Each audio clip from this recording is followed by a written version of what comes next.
Bago natin simulan ang kwento, huwag kalimutan mag-like at subscribe.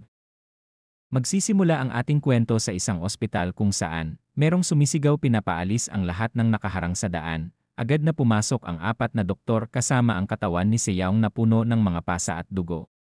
Gaya ng kanilang naobserbahan, lumalala ang kalagayan ni Seyaong. Bumagsak ang mga kamay niya sa gilid habang nawalan siya ng malay. May mga pulis na dumating kasama ang ambulansya kung saan dinala si Seyaong. Napabuntong hininga sila nang malungkot sila sa nangyari sa bata. Pagpasok nila sa kanilang police car ay tumunog ang kanilang radyo at may nagpaalam sa kanila.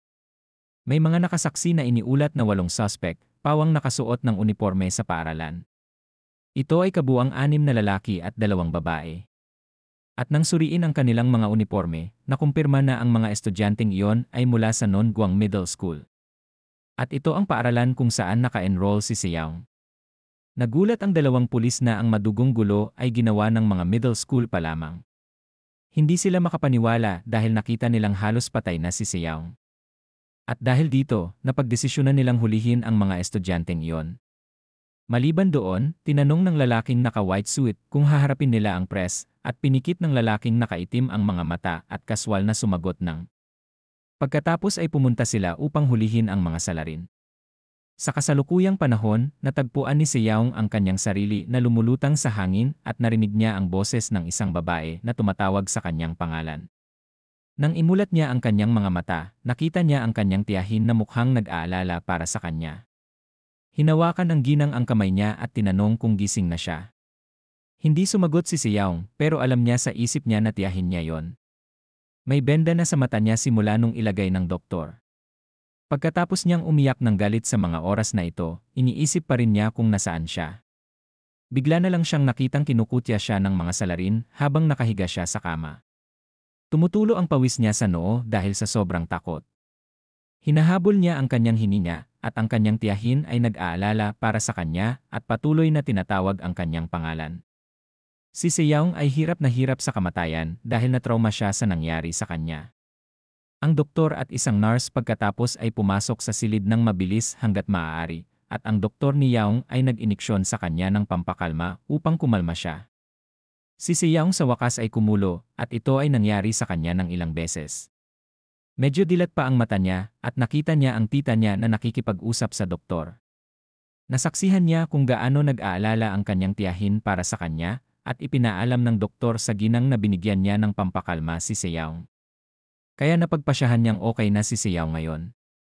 Nag-aalala pa rin ang tiyahin niya na hindi na siya magigising pa. Don't worry, it'll be okay for now.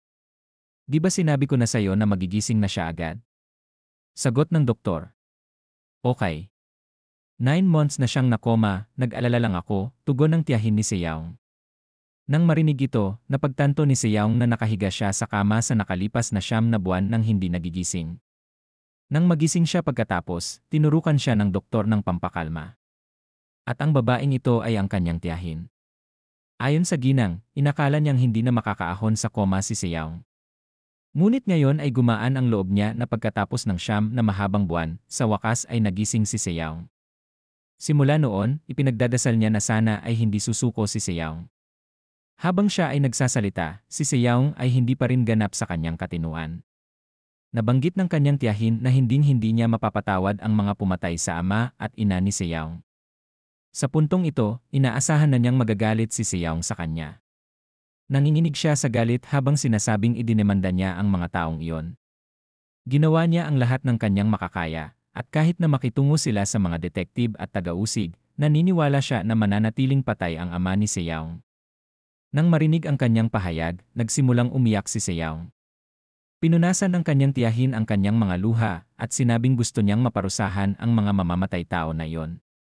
Maaari niyang tanggapin ang mga resulta at naniniwala na ang ina ni Seyaong ay sumang-ayon sa kanya. Ngunit nagawa nilang makipagkasundo sa 8 taong gumawa nito kay Seyaong. Sa puntong ito, hindi pa rin makapagbitaw ng kahit anong salita si Seyaong. Ayon sa kanyang tiyahin, suspendido lahat ang mga estudyanteng nagpahirap kay Seyaong. Pansamantala ring na-dismiss ang homeroom teacher at ang superintendente. Ngunit gayunpaman, hindi ito sapat para sa kanila. Parehong napakabait ng ama at ina ni Seyaong. At para sa kanyang tiyahin, hindi magiging sapat ang parusang ibinigay sa mga batang iyon. Nanginginig siya sa galit at nalungkot nang maalala ang pangyayari. Ginawa niya ang lahat para makamit ang hustisya. Gumawa siya ng mga flyer, nag-post siya sa web, at sinubukan niyang magpetisyon. Ginamit niya ang lahat ng kanyang mga kontak at sinubukan ang kanyang makakaya upang ipaalam sa mga tao. Ngunit hindi niya maaaring malaman. Kahit na pagkatapos ng kanyang ginawa, ang mga balita at mga artikulo ay hindi pa rin magawa. Ang mga pulis ay kahit na walang kapangyarihan at ang mga taga-usig ay nakaligtaan ito. Sinabi niya na ang mga nais tumulong ay pawang itinaboy at kalaunan ay nagkaproblema. Noon niya natutunan ang kapangyarihan ng pagkakaroon ng isang maimpluwensyang pamilya. Ang mga pulis, inspektor, at mga mamamahayag ay lahat ay naglalaro sa palad ng mga taong iyon, at napagpasyahan niya na hindi na maibabalik ni Seyaong ang nawala sa kanya, at ang pagsuspinde sa mga delinkwenteng iyon ay lumipas na. Pagkatapos ay tinanong niya ang umiiyak na tiyahin tungkol sa nangyari sa kanyang mga magulang. Kahit nahihirapan ang kanyang tiyahin, bumuhos ito at nagsalita. Nagsimula siyang umiyak habang iniisip ang nararamdaman ng mga magulang ni Seyaong. Parehong sinunog ang ina at ama ni Seyaong sa harap ng buwangwamon. Matapos silang buhusan ng gasolina, sunugin ang kanilang mga katawan at walang magawa ang kanyang tiyahin. Wala siyang kapangyarihan sa harap nito, lalo na't napakalaki ng apoy. Natigilan si Seyaong nang marinig ito. Tuloy-tuloy na bumabagsak ang mga luha sa mata niya at umaasa siyang panaginip lang ito. Iyak siya ng iyak habang hinahabol ang hininga, ang tanging narinig niya lang ay ang pagtawag ng kanyang tiyahin sa kanyang pangalan. Umaasa siyang natutulog lang siya at hindi totoo ang lahat. Dahil sa pag-iisip ng napakaraming bagay, siya ay natakot at napasigaw ng malakas hanggat kaya niya. Hinayaan siya ng kanyang tiyahin na panoorin ang kanyang nasusunog na ama dahil may ilang nagre-record sa kanilang mga smartphone. Nang mangyari ang insidente, niyakap ng kanyang ina ang kanyang nasusunog na ama at 2 buwan na ang lumipas mula noong libing ang kanyang 2 pinakamahalagang tao. Habang siya ay natutulog lamang, sinabi ng kanyang tiyahin na ang mga kriminal na iyon ay pinarusahan at nag-aral sa juvenile school. Nakangiti ang kanyang tiyahin habang sinasabi na ang mga pulis, prosecutor, at media na iyon ay gusto silang parusahan. Bukod pa riyan, sinabi ng ginang na lahat ng mga estudyanteng ito ay iniimbestigahan at maging ang publiko ay natakot. Noong una, 6 na buwan ang juvenile school, ngunit nagkaroon ng pressure mula sa internet at media, kaya inilipat ito ng hanggang 2 taon, wika ng ginang, at ipinaalam din niya kay Seyaong na ang superintendente, punong guro ng paaralan, at ang supervisor ni Seyaong ay na-dismiss lahat. Sa kalaunan, nagsagawa rin ng joint conference ang mga magulang ng mga salarin upang mapabuti ang opinyon ng publiko. Ngunit ang publiko ay hindi madaling lumubog. Nang kumalat ang video ng kanyang mga magulang, nasaksihan ng mga tao ang malagim na eksena, at ang video ay nakakuha ng kabuuang 7 milyong view at nadaragdagan pa. Habang si Seyaong ay nasa koma, kahit ang presidente ay dinalaw siya, at ang buong bansa ay nasasabi. Si Seyaong ay isang ordinaryong tao lamang na wala at walang magawa para sa kanyang mga magulang. Para sa kanya, kabayaran iyon sa pagkitil ng sarili nilang buhay. Pagkalipas ng 2 taon, kinausap ng may-ari ng tinutuluyan ni Seyaong ang isang matandang babae sa ibaba ng gusali.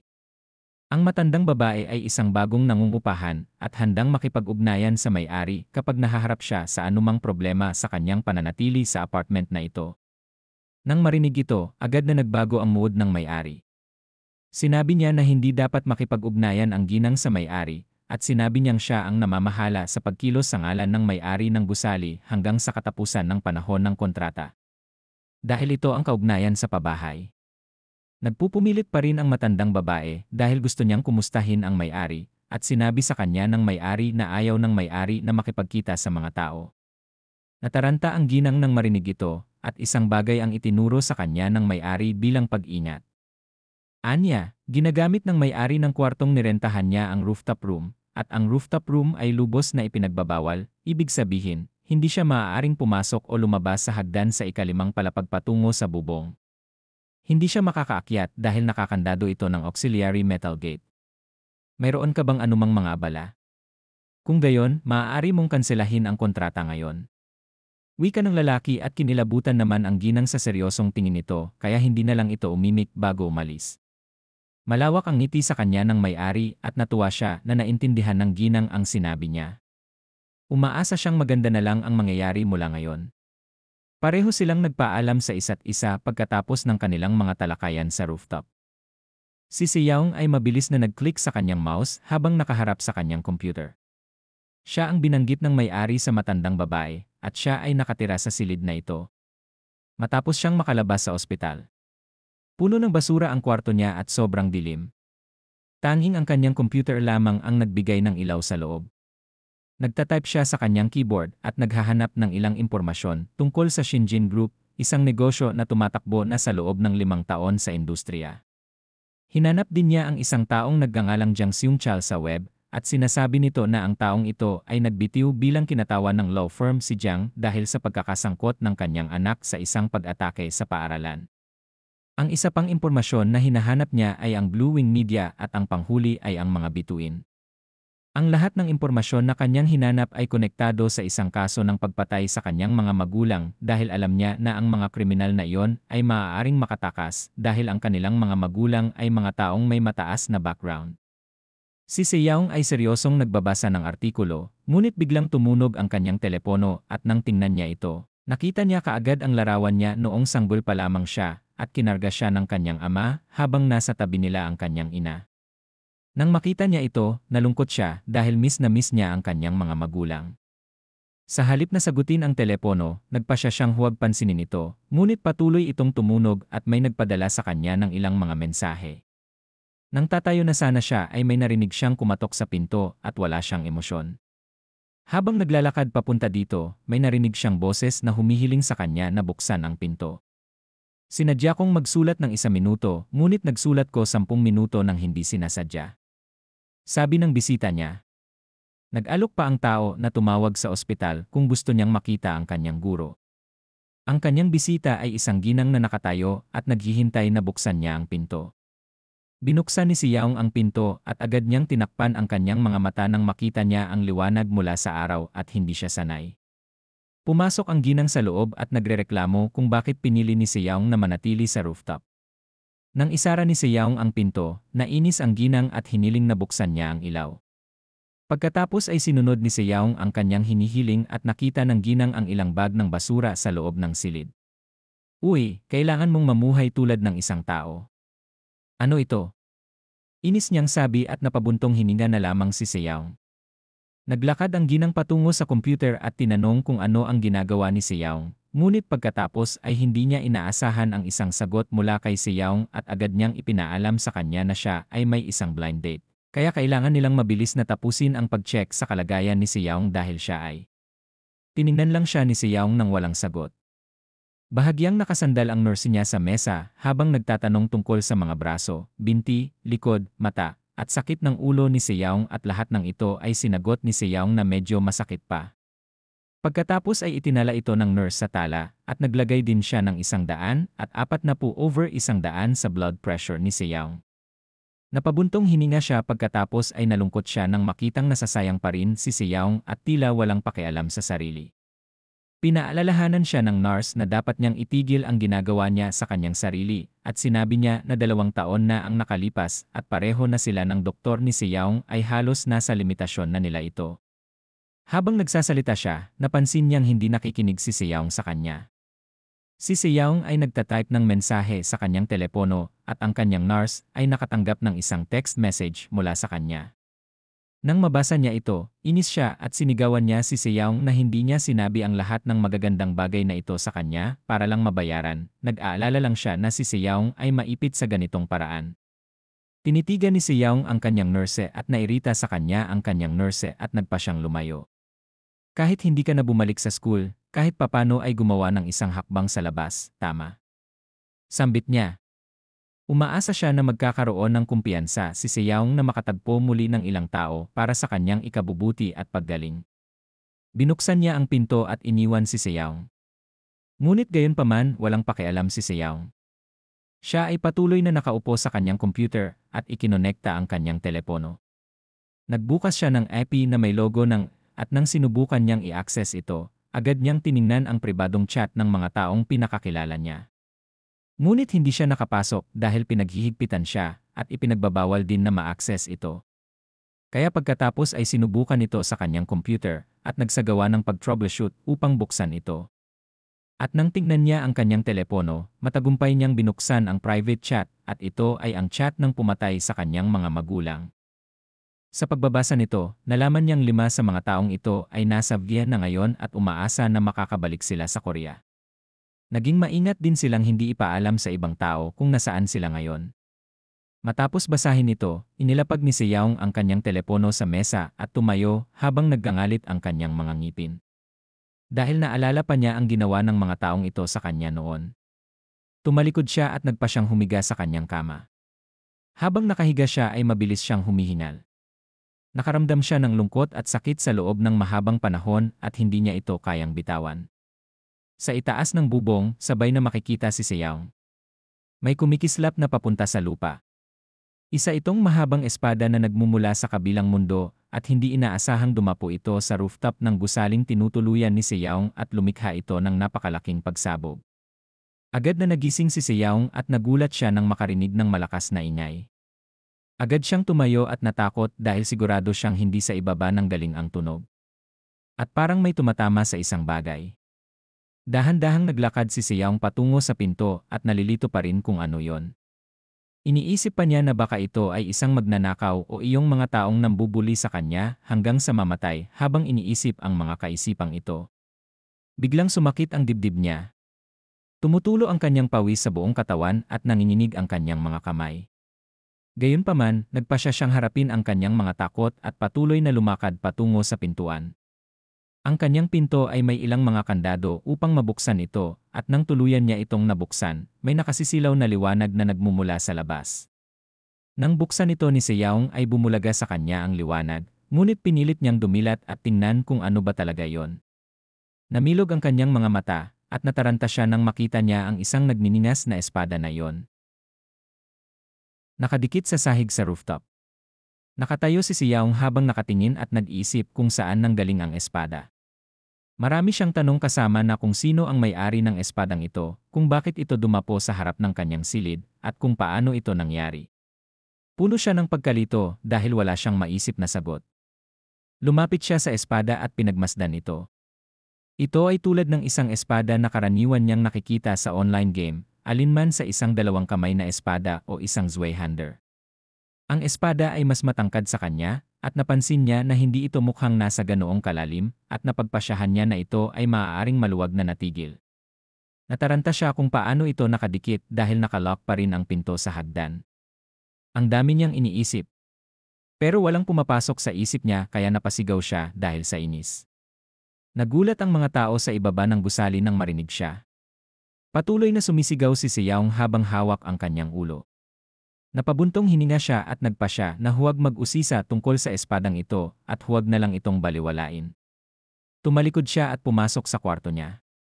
Naglakad siya patungo sa kanyang kama at muling humiga habang nagpasya siyang huwag pansinin ang kanyang pagkalito tungkol sa bagong alamat ng Excalibur na ito. Nakadikit sa kanyang bubong, muling natulog si Seyaong habang ang espada sa labas ng kanyang silid ay biglang gumawa ng malakas na ingay. Narinig niya ang isang drumbeat na ikinairita niya.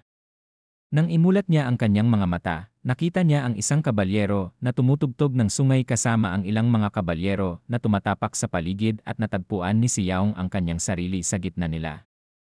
Pinagpapawisan siya habang natatakot at nalilito. Ang mas ikinagulat niya ay ang makakita ng iba't ibang uri ng halimaw.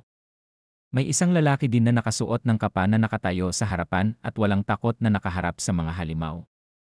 Isang bagay ang napansin niya ay ang espada na nakadikit sa kanyang bubong. Nakita niyang hawak ito ng lalaking nasa harapan niya. Habang iisipin niya ito, parang isang malakas na hangin ang humihigop sa kanya na naging dahilan upang hindi siya makapag-react. Ginawa niya ang lahat para magpigil hanggang sa mawala ang malakas na hangin. Nang imulat niya ang kanyang mga mata, laking gulat niya nang makitang parang magnet ang mga halimaw na iyon na nakadikit sa espada. Nagkaroon din ng apoy sa kanyang paligid.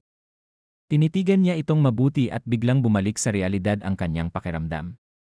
Tumingin siya sa paligid at naguguluhan sa nangyari, at sa kanya napagtanto na nananaginip lang siya. Ngunit pagkatapos ay narinig niya muli ang isang malakas na ingay mula sa labas. Tumayo siya at napagpasyahan na maaaring hindi ito panaginip. Naglakad siya patungo sa pintuan at sinuri ito mismo, at nataranta siya nang makitang muli ang espada sa apoy. Nakakagulat, biglang lumakas ang apoy. Literal na dagat ng apoy. Tinakpan ni Seyaong ang kanyang mukha gamit ang kanyang dalawang kamay at agad na nagmadaling pumasok sa kanyang silid upang kumuha ng tubig. Hinawakan niya ang balde ng tubig, ngunit napakahina niya para hilahin ito dahil napakabigat nito. Nagpa siya na bawasan ang tubig at nang sa wakas ay dinala niya ito, agad siyang bumalik sa labas at sumugod sa espada upang matapon ang tubig dito, umaasang mawawala ang apoy. Ngunit gayunpaman, ang apoy ay nagpapatuloy na ikinainis niya at bumalik sa kanyang banyo upang kumuha ng mas maraming tubig. Sumisigaw siya dahil sa inis, ngunit pagkatapos ay naapulan niya ang apoy pagkatapos ng ilang minutong pagwiwisik ng tubig sa espada, ang kanyang mga kamay ay mukhang napakahina. Matapos magdala ng isang balde ng tubig ng ilang beses, siya ay nanginginig at pagod. Nang magsimula siyang tumayo, ang sakit ng katawan niya at nanginginig siya habang sobrang sakit. Nang tumingin siya sa likuran niya, may nakita siyang hose at gripo, at dahil dito, nairita na naman siya dahil pagod na bitbit ang balde ng tubig mula sa banyo. Pagkatapos ng 4 na araw, ang oras ay bandang 12 ng hating gabi at nagising si Seyaong pagkatapos umidlip. Bumangon siya at humikab, huminga siya ng malalim at naglakad patungo sa pinto. Sa pagsuri sa espada ay nag-aalab na naman ito, ngunit medyo nasanay na siya sa 4 na araw na sunod-sunod na araw. Gaya ng dati, siya ay nasa gripo at kinuha ang hose upang maapula ang apoy. Sa sandaling ito, iniisip niya kung saan nanggagaling ang drumbeat, gaya ng lagi niyang naririnig kapag nagising siya. At hanggang sa pagkakataong ito, curious pa rin siya sa apoy na ito at sa espadang laging lumalabas. Bigla na lang siyang nakatitig sa espada, umaasang makakakuha siya ng sagot. Ngunit wala pa rin siyang maisip na dahilan. Kinabukasan, narinig na naman niya ang drumbeat. Gusto pa niyang matulog pero hindi niya magawa dahil sa ingay at ito ang ikinagalit niya. Lumipas ang isa pang araw, ngunit wala si Seyaong sa kanyang kama o sa kanyang silid. Siya ay nasa labas na nakatitig sa espada, naghihintay na lumitaw ang apoy upang sagutin ang ilan sa kanyang pagkalito. 12 hating gabi ang lumipas at ang espada ay nanginginig. Pagkatapos ay hinawakan niya ang hose at nakitang nagsimulang lumabas ang apoy. Bago lumakas ang apoy, agad niyang sinasaboy ang tubig sa espada at naapula ang apoy. Ngunit gayunpaman, sa loob lamang ng ilang segundo, bumalik ang apoy at ginawa rin ni Seyaong ang parehong bagay. Tapos mumiti siya. Nang mawala ang apoy, pumasok siya sa kanyang computer at naghanap ng ilang impormasyon kung paano maaalis ang nagniningas na espada na ito. Matapos ang ilang oras na paghahanap, masaya siyang nakahanap ng posibleng sagot. Bumalik siya sa labas, nakatayo sa harap ng espada. Nang nanginginig, inihanda ni Seyaong ang mga bagay na kailangan niya. Isang krus. Banal na tubig. Sa pangalan ng Ama, ng Anak, at ng Espiritu Santo. Amen. Binibigkas niya at sinabuyan ng holy water ang espada. Natahimik siya at pinagmamasdan ang mga mangyayari. Ngunit sa kasamaang palad, lumitaw pa rin ang apoy na ikinagulat ni Seyaong. Kinagat niya ang kanyang mga ngipin at sinubukan muli ang ilang ritual habang iniisip niya na ang espada ay pag-aari ni Satanas. Nagpatuloy siya sa pag-spray ng holy water hanggang sa makaramdam siya ng pagod. Dahil sa inis ay itinapon niya ang holy water sa Holy Cross dahil hindi ito gumagana. Ngunit ang maganda ay ang apoy ay namamatay sa araw at nasusunog lamang kanina. Tumingala siya sa itaas habang iniisip na mararanasan niyang muli itong naglalagablab na espada ngayong gabi. Nainis siya at naikuyom niya ang kanyang kamao dahil hindi na niya ito matiis. Nakatitig siya sa espada at nangakong tatapusin niya ang espadang ito ngayon. Pagkatapos ay kumuha siya ng ilang mga tuol habang nagpasya siyang sirain ang espada. Hinawakan niya ang kanyang martilyo at mumiti habang iniisip na matatapos talaga ng kanyang martilyo ang misteryosong espada na ito. Huminga siya ng malalim at sumugod sa espada habang hawak pa rin ang martilyo. Sa puntong ito, buong lakas niyang tinamaan ang espada. Ngunit ang nakakapagtaka, nanatiling maayos ang espada at ang martilyo niya ang nasira. Nang tignan niya ang kanyang espada ay naiinis siya nang makitang hindi man lang nag-iwan ng gasgas ang kanyang martilyo sa misteryosong bagay na ito. Tumutulo ang kanyang pawis at sumugod siya sa loob ng kanyang silid upang maghanap ng isa pang bagay na posibleng makabasag ng espada. Paglabas niya ay may dala na siyang baseball bat. Muli siyang tumutok sa espada at humawak sa kanyang baseball bat. Napasigaw siya ng malakas at hinampas ng baseball bat ang espada, umaasang masisira na ito sa pagkakataong ito. Sa pagtama ng espada, tumalbog ang kanyang baseball bat at tumama sa kanyang mukha. Umikot ang baseball bat sa itaas at nahulog sa sahig si Seoung na may bukol sa ulo, nanginginig ang katawan sa sakit at sobrang sakit ng ulo. Bumangon siya at naikuyom ang kamao habang galit na nakatingin sa espada. Kaya gusto kong ilabas lahat hanggang dulo, tama ba? Sambit niya. Inilagay niya ang dalawang kamay sa espada at inihanda ang katawan. Magsasalita pa sana siya, ngunit biglang nag-iba ang mood niya nang makita niyang muling nag-aapoy ang apoy. Ang apoy ay agad na nagiging malakas. Nag-apoy ito bigla kaya nataranta si Seoung. Dahil ang espadang ito ay nagniningas lamang sa hating gabi at hindi pa hating gabi. Ang kanyang mga mata pagkatapos ay bilugan ng tumingin sa espada at siya ay naging tuliro habang siya ay nasaksihan ang apoy na tumataas. At may parang araw na lumitaw na lumilikha ng nakakasilaw na liwanag. Ang bilog na bagay na ito ay humihigop sa apoy hanggang sa dahan-dahang nawala ang apoy. Inaasahan, nakaramdam ito ng napakalakas na kapangyarihan na makita si Seoung, at ang apoy ay pumapasok sa kanyang katawan mula sa kanyang bibig at mga mata. At sa sandaling ito, maraming alaala ang nagsimulang umusbong sa kanyang isipan, dahilan para makaramdam siya ng pananakit ng ulo. Sumisigaw siya sa sakit at pakiramdam niya ay nahati ang ulo niya. Kinakagat niya ang kanyang mga ngipin habang nilalabanan niya ang sakit at ang mga alaala ay patuloy na pumapasok sa kanyang isipan. Nakita niya ang ilang tao. At sa pagsigaw niya ng malakas habang hawak ang espada, bigla niya itong hinila palayo sa pagkakatusok sa sahig. Napakahaba at mabigat ng espada, dahilan para matumba siya. Pinagpapawisan siya at biglang nawalan ng malay, ngunit bahagyang hawak pa rin ang espada dahil sa malakas na ingay na nilikha niya. Ilang araw nang nagtaka ang mga tao sa ibabang gusali tungkol sa ingay, at nagrereklamo sila dahil hindi sila makatulog dahil sa ingay na nagmumula sa rooftop sa loob ng 2-3 oras sa kalagitnaan ng gabi. Ang mga babaeng nagsitsismisan ay nangungupahan din ng gusaling ito, at napansin nilang kumakatok ang tao mula sa rooftop, at ang tunog ay nanggagaling sa kisam. Ang sabi ng ginang na nakasuot ng asul na tela, mas naintriga rito ang kanyang asawa kaysa sa galit, wala pa nga silang ideya kung lalaki o babae ang may-ari, at hindi rin alam ang edad nito dahil sa ingay. Isa sa mga babaeng ito ang tumawag sa management para iulat ang bagay na ito, sa kabila noon, nakarinig sila ng malalakas na ingay sa kalagitnaan ng gabi. Sinabi rin sa kanila ng management na sila ang mag-aabot sa may-ari at mag-check. Kaya ang mga nangungupahan na ito ay dapat lamang maghintay hanggang doon. Samantala, namulat si Seoung at bigla siyang napasigaw muli. Nang walang dahilan ay bumangon siya at napahawak sa kanyang ulo. Iniisip niya kung panaginip lang ba lahat ng mga eksenang iyon na nakita niya, pero pakiramdam niya ay masyadong totoo iyon. Mas malamang, memorya ng kaligayahan, kawalan ng pag-asa, kalungkutan na inilipat, galit, pagkakasala, pagkapuot. Ang lahat ng mga damdaming ito ay sumibol na parang sila ay buhay. Para bang si Seoung ay nabuhay sa mahabang panahon, hindi masasabi at hindi maisip. Puno siya ng kalituhan na nagpasakit lang ng ulo niya. Nang tumingin siya sa tabi niya, nakita niya ang espada, at naguguluhan siya kung bakit nasa tabi niya rin ang espadang ito.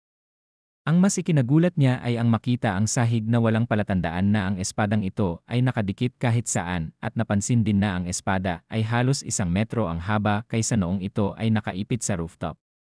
Kung ganoon kahaba, iniisip niya kung hindi ito dumikit sa kisami ng sahig sa ibaba. Nang sinubukan niyang bitbitin ang espada, nanginginig ang kanyang katawan. Itinaas niya ang espada at sinubukang isandal sa dingding. Ngunit ang espada ay masyadong mabigat at bumagsak pabalik sa kanyang payat na katawan. Napasigaw siya ng sobrang sakit. Pagkatapos ng pagsisikap, sa wakas ay isinandal niya ang espada sa dingding. Pagod na pagod siya at nagpupunas ng pawis. Pagkatapos ay tinitigan niya ang espada at hinawakan iyon mula sa alaalang sumulpot sa kanyang isipan. Naalala niya na ang pangalan ng espadang ito ay Warsword, isang nagdadala ng kulog at bagyo. Hindi iyon ang tunay na pangalan ng espada, ngunit may tumawag dito sa isang kapritsyo. Biglang sumakit ang dibdib niya nang maalala niya ang bagay na ito. Ang mahalaga ay nananatili kang hindi natitinag, hindi nagbabago, na yumuko, at hindi nasira sa iyong tapang at kalooban na lumaban. Ito ang pahayag na naalala ni Seong na sinabi ng unang may-ari ng espada. Hinawakan niya ang espada at dinala ito gamit ang kanyang mga kamay. Hawak-hawak niya ito na parang lalaban. Ipinikit niya ang kanyang mga mata at sinabi sa kanyang sarili na ito ay nakasalalay sa kanya kung paano labanan ang espada na ito ng malaya at walang paghihigpit. Iniisip niya ang galaw na nasa kanyang ulo, at naisip niya na dinala at iniugoy niya ang espadang ito tulad ng ginawa ng pangunahing may-ari ng espadang ito. Ang alam niya ay kailangan lang niyang sundin ang mga imahe sa kanyang ulo. Tinutukan niya ang sarili habang nakatutok ang espada sa gitna. Kinakagat niya ang kanyang mga ngipin habang sinusubukang itaas ang espada. Nang matagumpay niyang nagawa ito, napangiti siya ng malawak habang iniisip niyang napakadali lang nito. Sinubukan niyang iugoy ito, ngunit nalaglag ang espada at tumama sa balikat niya ang mga kwilen ng espada. Napasigaw siya sa sakit ngunit sa kabila noon, ilang beses pa rin niyang sinubukan. Ngunit hindi pa rin niya magawa ang mga imahe na nakita niya sa kanyang isipan, at ito ay nagpaparamdam lamang sa kanya ng pagod. Noong araw ding iyon, lumapit sa kanya ang kanyang nurse. Naguguluhang nakatingin sa kanya ang kanyang nurse, ngunit si Seong ay nakatingin lang sa wala. Akala ko hindi pangkaraniwan na ikaw ang unang tumawag sa akin, pero ano naman ito? She asked with crossed arms bago siya pumunta sa bahay ni Seong. Nasa risto siya dahil may kadate siya. Ang sarap niyang kausapin ang lalaking nasa harapan niya. Pero biglang nagring ang phone niya at wala siyang choice kundi sagutin yon. Sa sandaling sinagot niya ang tawag, si Seong na ang humihingi sa kanya. Nag-aalala siya. Nang marinig ang masakit na boses ni Seong, agad siyang tumayo at humingi ng tawad sa lalaki dahil kailangan niyang puntahan si Seong. Hindi na siya naghintay ng sagot mula sa lalaki at agad na tumakbo palayo. Tinawag siya ng lalaki, pero hindi siya lumingon at sinabi lang na may nangyari kaya kailangan niyang umalis. Alam mo, sinipa ko ang isang lalaki sa gilid ng bangketa para dito. At ano ito? Tanong niya, ngunit nanatiling tahimik si Seong. Nilagyan na niya ng benda ang mga kamay ni Seong, at na-curious siya kung ano nga ba ang ginawa ni Seong para ma-sprain ang ligaments sa magkabilang pulso nito. Na-sprain din daw ang likod at balakang ni Seong. Hindi pa rin tumitingin sa kanya si Seong, pero sinagot niya na nag-exercise lang siya. Nagulat ang nurse sa narinig. Natawa siya sa kaligayahan dahil natutuwa siyang malaman na si Seong, na 2 taon nang hindi lumalabas ng kanyang pintuan, ay nag-ehersisyo ngayon. Dapat ay isang uri ng ehersisyo upang ilagay ka tulad nito sa aking. Paano hindi karaniwan? Wika ng nurse habang tinatapik ng daliri niya ang tummy ni Seong. Napangiti siya ng malawak habang sinasabi na si Seong ay nag-crossfit sa loob ng 2 oras o nagbubuhat ng timbang ng 100 beses para magkaroon ng maraming sprains sa buong katawan. Naputol ang kanyang kaligayahan nang marinig ang pagtunog ng telepono ni Seong. Nang suriin na ang tawag ay mula sa Happiness Realty, sinubukan ni Seong na bumangon, ngunit nahihirapan siya. Siyong nurse niya yung sumagot ng phone. Ipinaalam niya sa tumatawag na siya ang nurse ni Seong mula sa Hwon University Hospital. Ang pangalan ko ay Kimbura. Ako ang namamahala sa mga regular na check-up ni Tak Seong-kun. Inis na sabi niya. Binanggit ng tumatawag na nagreklamo ang mga nangungupahan sa ibabang palapag sa gusaling ito sa pagsigaw ni Seong. Tinitingnan ni Kim si Seong. Nagreklamo na ako sa pagsigaw ni Seong. Nalilitong tinitingnan ni Kim si Seong at tinanong siya ng tumatawag tungkol sa kalagayan ni Seong. Pagkatapos ay sinagot niya na si Seong ay mukhang maayos na ngayon at ang kanyang kalagayan sa pag-isip ay ganap na mabuti. Pinaalalahanan ni Kim ang Happiness Realty na i-text na lang si Seong kung sakaling may mga tanong sila, dahil alam niyang kadalasan ay hindi madalas sumasagot ng mga tawag si Seong. Naglakad siya palapit kay Seong at inutusan itong gumawa ng kahit kaunting ingay para ipaalam sa realty na ayos lang siya, dahil nag-aalala sa kanya ang boss ng management company. Okay naman ang sagot ni Seong. At ipinaalam din niya sa management na siya ang sumagot. Narinig mo ba siya? Naman. Naiintindihan ko. Sasabihin ko sa kanya, sabi ni Kim at ibinaba ang tawag. Nainis na naman siya at tinanong si Seong kung ano ang pinag-uusapan ng management. Nagalit siya sa katotohanang maraming nangungupahan sa gusali na nagrereklamo na si Seong ay nababaliw sa kalagitnaan ng gabi, sumisigaw ng napakalakas sa loob ng ilang araw. Iniwas ni Seong ang sagot sa nurse na ikinagalit ni Kim. Nang makita niya ang mga mata ni Kim ay natakot siya, kaya naman nag-reason out na lang siya na frustrated siya sa lahat at feeling niya anytime pwede siyang sumabog. May sasabihin pa sana si Kim sa kanya, ngunit nagpa siyang manahimik na lang at intindihin ang sakit ng kanyang pasyente. All this time ay malungkot siya sa nangyari kay si Yaong at naawa siyang makita si Yaong na namumuhay ng mag-isa. Si Kim ang nag-aalaga kay si Yaong noong mga panahong nasa ospital pa si Yaong. Siya ang tumulong kay si Yaong para kumain at parati niyang tingnan ang kalagayan ni si Yaong. Matapos mabalitaan ang nangyari kay si Yaong at sa kanyang magulang, nalungkot siya. Habang inaalala niya ang mga bagay na ito, narinig niyang sinabi ni si Yaong na okay na siya ngayon. Sinabi sa kanya ni si Yaong na medyo kumalma na siya. Napalingon si Yaong sa gilid habang sinasabi na gusto niyang umidlip saglit. Sige, palitan ng regular ang mga bendahe at tanggalin ang cast kapag kailangan mong ilipat ang joint. Ngunit huwag gawin yon ng madalas dahil ang pamamaga ay hindi bababa. Ang regular na pagmamasahe ay mabuti para dyan, kaya subukan ito kahit masakit. Naintindihan mo? Tuwang-tuwa ang tugon ni Kim kay si Yaong, ngunit hindi siya pinansin ni si Yaong. Lumingon siya habang ipinapaalam kay si Yaong na palagi siyang bibisita. Nataranta si Yaong nang marinig ito dahil ayaw niyang malaman ni Kim kung ano ang itinatago sa kanyang silid. Bago umalis, nagpaplano si Kim kung kailan siya dapat babalik para bisitahin si Yaong. At nagpasya siyang sisimulan niyang bisitahin si Yaong sa susunod na linggo, tuwing Martes at Huwebes. Magsasalita na sana si Yaong pero nagpumilit si Kim at umalis para hindi na magkaroon ng pagkakataong mag-react si Yaong. Nanginginig si Yaong habang pinipilit ang sarili na bumangon. Dahil gusto niyang habulin ang nurse para sabihin sa kanya na hindi niya kailangan na regular siyang suriin. Ngunit noon ay hindi pa makagalaw ng mabilis si Yaong dahil sa kanyang pilay. Pagkaalis ni Kim, nakahiga pa rin si Yaong sa loob. Naalala niya tuloy ang espada at tiningnan niya ang ilalim ng kanyang kama para masigurado na nasa kwarto niya pa ito. Muli siyang napabuntong hininga habang nakasandal ang ulo sa kama. Nagpasya siyang kunin ang espada at nanginginig siya habang sinusubukang hilahin ito.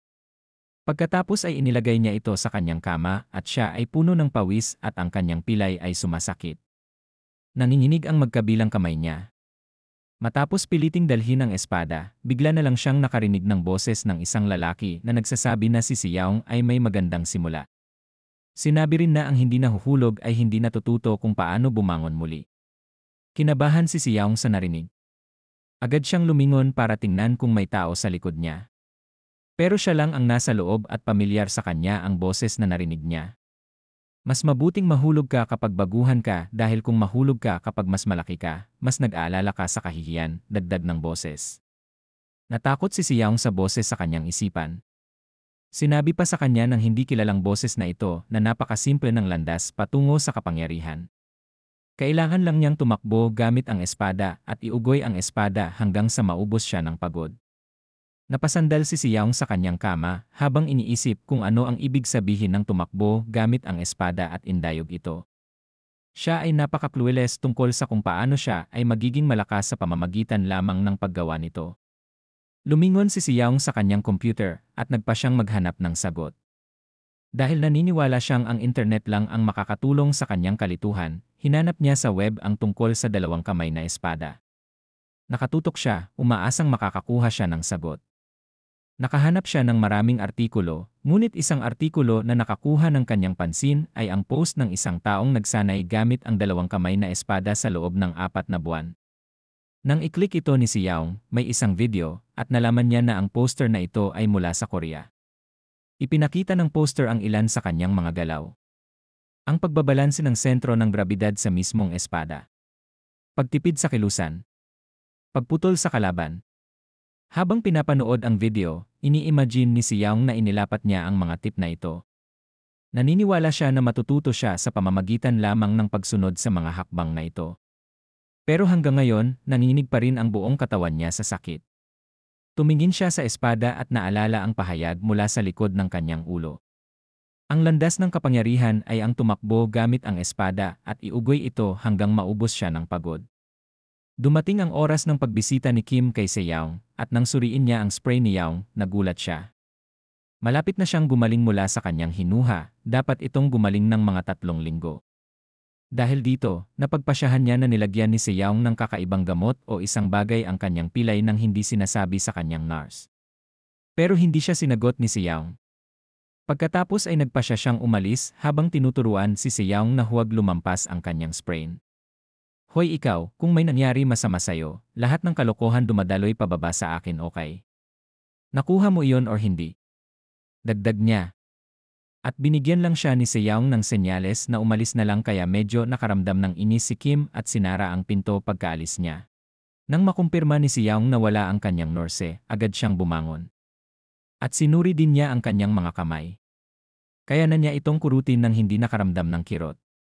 Naiinit sa forge at hinog na para sa suntok ng martilyo, sinong tanga ang maghihintay hanggang sa lumamig muli? Sabi ng boses sa isip niya.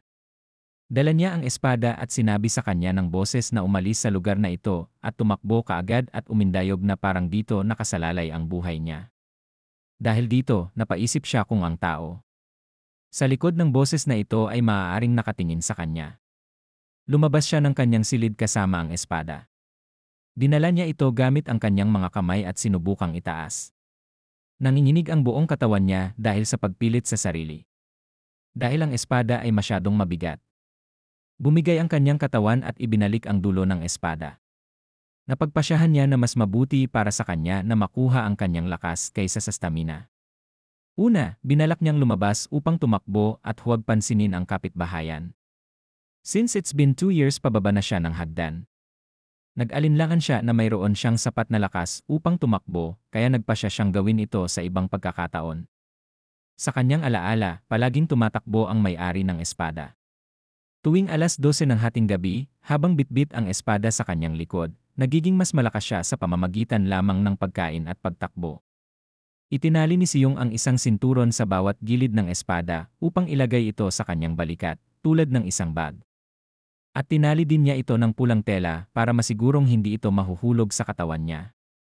Nakatayo siya habang nakakuyom ang dalawang kamay at humihinga ng malalim habang iniisip kung ilang push-up ang kaya niyang gawin sa espadang ito. Ilang segundo lang ay nanginginig na ang katawan niya at iniisip niya na baka maka-30 push-ups siya. Hindi na siya nag-ehersisyo mula noon at dahil sa bigat ng espada, binago niya ang kanyang hula mula sa 30 push-up. Naniniwala siya na baka 10 lang ang makukuha niya. Bago pa siya magsimula, pinagpapawisan na siya nang sinubukan niya ito. Pakiramdam niya ay napakahirap dahil napakabigat ng espada, at sa huli, nagpasya siyang isang push-up na lang sa halip na 10. Nang ibinaba niya ang kanyang katawan, nanginginig siya. Kinagat niya ang kanyang mga ngipin at tuluyang bumagsak ang kanyang mukha sa sahig. Muli niyang narinig ang boses na nagpapaalala sa kanya na tumakbo at iugoy ang espada hanggang sa pagod na siya. Dahil sa boses na ito, iniisip niya na mababaliw na siya. Hindi siya bumangon ng 1 minuto at napabuntong hininga siya dahil sa kanyang pagkabigo. Samantala, kumain ng maraming cup noodles si Seyaong. Kasalukuyan siyang nakahiga ang kalahating katawan sa kama at agad siyang bumangon habang nagpasya siyang tumakbo gamit ang espada. Dahil naniniwala siya na walang masyadong tao sa paligid. Pagkatapos ay dinala niya ang espada sa kanyang likod at huminga siya ng malalim. Pagkatapos ay humarap siya sa pintuan ng rooftop at ito ang unang pagkakataon sa loob ng 2 taon na lalabas siya sa rooftop na ito. Nagsimula siya sa paglabas sa pintuan ng kanyang sahig at pinagpapawisan siya at nanginginig habang dahan-dahang bumababa sa hagdan. Pagkatapos ay ipinaalam niya sa kanyang sarili na dapat siyang tumakbo hanggang sa madala siya ng pagod. Isang hagdan pa lang, pakiramdam na niya ay nadudurog na ang buong katawan niya habang nag-ingat. Dahan-dahang naglalakad sa hagdanan, umaasang walang makakakita sa kanya, sa kasamaang palad ay nauntog ng espada ang stringer ng hagdanan, dahilan para matisod siya at agad na bumagsak. Sa kabila nito, inuudyok pa rin niya ang sarili sa pag-iisip sa pahayag ng boses sa kanyang isipan. Sinabi niya sa sarili na tatakbo siya kahit anong mangyari. Tuloy-tuloy siyang naglakad sa hagdan at nagpahinga ng kaunting oras at nagpatuloy muli hanggang sa makaramdam siya ng pagod. Sa kanyang unang araw, hindi siya tumakbo sa labas ng gusali. Ngunit naglakad lamang siya pababa ng hagdan at umakyat muli at gumawa ng kabuuang 4 na round trip. Sa pag-iisip na hindi na niya magagawa, naniniwala siyang pagod na siya nang sumuko na siya. Biglang sumulpot sa isip niya ang mga estudyanteng bumugbog sa kanya at pumatay sa kanyang mga magulang at naalala niya kung paano sinunog ng buhay ang kanyang mga magulang. Dahil dito, sumasakit ang kanyang dibdib. Kinagat niya ang kanyang mga ngipin at hinawakan ang mga sinturon sa kanyang balikat at nagpa siyang subukan ang isa pa dahil nahuhumaling siya sa pagpapalakas. Pagkalipas ng ilang linggo, isang bungkos ng mga bag ng basura ang nasa labas ng gusali na nagpatulala sa isang nangungupahan. At gaya ng inaasahan, ang basurang ito ay nanggaling sa kwarto ni Seyaong. Sa sandaling ito, nakahiga siya sa kama at may espada sa tuktok ng kanyang katawan. Pagkatayo niya ay bigla siyang nakaramdam ng gutom kaya agad siyang nagluto ng makakain. Kahit nagluluto siya, bitbit niya pa rin ang espada sa likod niya at parang sanay na siya. Habang nagluluto siya ay nagtataka siya kung bakit gutom pa rin siya. Kahit ilang beses na siyang kumakain, pagkatapos kumain si Seyaong ay agad siyang nag-push up. At sa pagkakataong ito, madali siyang makakagawa ng 100 push-up nang hindi nagpapahinga. Pagkatapos magsagawa ng 100 push-up, bigla niyang narinig ang boses na nagsasabi na mas kaunting panahon ng pahinga ang mayroon siya sa pagitan ng mga ehersisyo, mas mahirap ibahin ang anyo ng kanyang balat at ang kalamnan sa likod nito. Bumangon siya at tinanggal ang espada sa likod niya. At ang tinig ay nagtuturo sa kanya na makahanap ng kapayapaan sa karahasan ng kanyang paggalaw at lubos na kaligayahan sa sakit na dulot. Sa tulong ng mga salitang ito, naudyukan si Seyaong na magsikap pa. Pagkatapos ay tumakbo siya sa hagdan pabalik-balik at nakakuha siya ng maraming pagbabago sa kanyang paggalaw. Madali na siyang tumakbo gamit ang espada sa kanyang likod nang hindi nagpapahinga ng kaunti at nakapag-clear ng 8 beses na round trip. Tinitigan niya ang espada habang nagpasya siyang magsanay sa pag-indayog nito. Itinaas muna niya ang espada at hinawakan ito ng mahigpit. Inutusan siya ng boses na magsimula sa 100 swings. Hiniling pa nito sa kanya na dahan-dahang iwagayway ang espada na magiging dahilan ng paghihikab niya sa init. Habang pinagmamasdan niya si Seyaong, ipinwesto ni Seyaong ang kanyang mga paa at sinimulang iindayog ang espada. Ngunit pagkatapos ay sinabi ng may-ari ng espada na ang dulo ng espada ay umaalog-alog ay hindi binibilang. Sumubok muli si Seyaong sa pakaliwa na direksyon. Tinanong ng boses ang kanyang layunin kung ano ang kanyang ginagawa ngayon at kung ano ang layunin sa likod ng pagpapasya niyang ito. At isa lang ang pumapasok sa isip niya at iyon ay ang paghihiganti sa kanyang mga magulang. Nang matapos si Seyaong sa kanyang pagsasanay, umupo siya sa kanyang computer at tiningnan ang video na nakunan noong sinusunog ng buhay ang kanyang mga magulang. Hinawakan niya ang kanyang computer habang naawa siya sa kanyang mga magulang na walang awang pinatay. Umiiyak siya sa sakit habang pinipisil-pisil ang mga binti sa inis. Siya ay sumigaw ng napakalakas na nagsasabi na ang kanyang pangunahing layunin ng pagsusumikap ay ang paghihiganti. Humiga si Seyaong sa kanyang kama. Pero umiiyak pa rin siya sa lungkot. Nagpasya siyang bumangon at pinunasan ang kanyang mga luha. Sa labas ng kanyang silid, dahan-dahang naglalakad si Nurse Kim upang sorpresahin ang kanyang pasyenteng si Seyaong. Nagpadala siya ng mensahe kay Seyaong na nagsasabing nasa labas siya at natawa siya habang iniisip na walang ideya si Seyaong. Pero bago kumatok sa pinto, nagulat siya nang biglang bumukas ito. Mabangis na nakatayo si Seyaong at nataranta si Nurse Kim kung paano nalaman ni Seyaong na nasa labas na siya. Ngunit pagkatapos, sinabi lamang sa kanya ni Seyaong na dapat siyang kumilos sa kanyang edad. Pumasok si Kim sa kwarto ni Seyaong na inis na isipin na pinatay ni Seyaong ang kaligayahan niya. Ngunit pagkatapos, napabuntong hininga na lang si Seyaong sa mga kinikilos niya. As usual, nandito si Kim para tingnan ang kalagayan ni Seyaong. Ipinaalam din sa kanya ni Seyaong na ang kanyang blood pressure ay 175/110. Tinanong ni Kim kamusta ang kanyang braso at sinagot niya na medyo masakit pa rin ito. Inis na tinitigan siya ng ginang habang sinasabing pareho silang magkasama sa kasong ito at alam niyang hindi sila nagkakasundo. Pero umaasa lang siya na si Seyaong sasagutin ng tapat ang mga tanong niya. Ang iyong ligaments at ang iyong mga pulso at bukong-bukong, okay ba sila? Paano ang likod mo? Tinanong niya at sumagot si Seyaong, ang parehong bagay ay masakit pa rin, na ikinairita ni Kim sa pagkakaalam niya na nagsisinungaling lang si Seyaong. Ngumisi siya at sinabi na ang doktor ni Seyaong ay nagsulat ng isang ulat na si Seyaong ay halos gumaling na. Nagulat si Seyaong nang marinig ito, at sinabi ni Nurse Kim na hindi na makakaloko si Seyaong. Binanggit din niya na makakabalik si Seyaong sa paaralan, at umaasa siyang makikipag-ugnayan si Seyaong sa ibang mga bata at makipagkaibigan sa kanila. Dahil na-trauma si Seyaong sa paaralan, naikuyom niya ang kanyang kamao at nanginginig sa galit habang nakikinig sa kanyang nurse. Sinabi ni Nurse Kim na walang makakabuli kay Seyaong sa pagkakataong ito. Habang nagsasalita siya, napansin niya si Seyaong na dahan-dahang naglalakad palapit sa kanya at nakatayong nakayuko. Hindi na ako babalik sa paaralan. Galit na sinabi ni Seyaong at nauutal na sagot ni Kim. Narinig mo ba ang sinabi ko? Tanong ni Seyaong at binigkas ni Kim ang pangalan ni Seyaong. Nataranta si Seyaong at nagulat siya nang biglang nagtanong si Kim na nakakagulat. Kailan pa tumangkad si Seyaong? Ipinaliwanag niya na si Seyaong ay hindi pa 160 sentimetro noon habang siya ay 168 sentimetro. Ngunit ngayon ay nakikita niya na si Seyaong ay mas matangkad na sa kanya ngayon. Inutusan niya si Seyaong na tumayo ng tuwid upang kumpirmahin kung talagang tumangkad si Seyaong, at nagtaka siya kung bakit di niya ito napansin noon, biglang lumayo habang nakatitig sa leeg at katawan ni Seyaong. Habang pinagmamasdan ang kanyang katawan, nakita niya ang maraming pagbabago mula kay Seyaong, kasama na ang kanyang katawan na naging malaking bato. Tinatapik niya ang katawan ni Seyaong at hindi niya napigilan ang sarili at pinisil-pisil ang dibdib ni Seyaong. Naningkit ang mga mata niya nang maramdaman niya kung gaano ito kahirap. Makalipas ang 1 oras mula nang umalis si Nurse Kim, sinimulan ni Seyaong ang kanyang pagsasanay sa pamamagitan ng pag-indayog ng espada ng buong lakas, na hawakan ang napakalaking kapangyarihan. Ang mga hangal ay kinulong ang kanilang mga sarili sa loob ng mga limitasyon. Umupo sila at hinati ang kanilang mga sarili sa malakas at mahina at nagpupumilit na tumayo sa itaas ng mga gumagapang sa ibaba. Gayunpaman, ang langit at ang araw ay hindi umiiral sa karamihan. Hindi, sila ay isa lamang sa bawat isa. Kaya, hindi sila nakikipaglaban para sa kapangyarihan. Sabi ng boses sa ulo ni Seyaong.